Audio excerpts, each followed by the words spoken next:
کہ یہ ملزم ہے اور اس کے بعد پھر ان سے انویسٹیگیشن شروع ہوئی۔ ناظرین، یہ معاملہ صبح 6:30 بجے شروع ہوتا ہے، 7:15 بجے پہلی اٹیمپٹ لی جاتی ہے، 9 بجے تک نوید عرف سونی اسی گھر کے اندر انتظار کرتا ہے اور تقریباً 9:15 ساڑھے 9 بجے یہ زارا کو مارنے میں کامیاب ہو جاتے ہیں، اور دوپہر تک یہ جس طرح بکرے کا گوشت، قربانی کے بکرے کا گوشت بنتا ہے، یہ اس ساری ایکٹیویٹی کے اندر انوالو رہے۔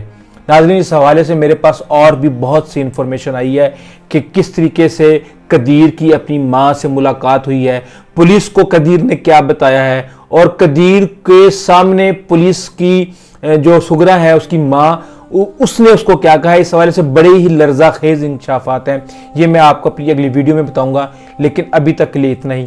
آئندہ تک اجازت دیجیے، اللہ حافظ۔ جانے سے پہلے انتہائی معذرت کے ساتھ تھوڑی سی تکلیف اٹھائیں، سبسکرائب اور گھنٹی یعنی بیل آئیکن کا بٹن دبا دیں تاکہ ہماری ملاقات کے سلسلے کو قائم رکھا جا سکے اور ہماری ہر اپڈیٹ آپ تک سب سے پہلے پہنچے۔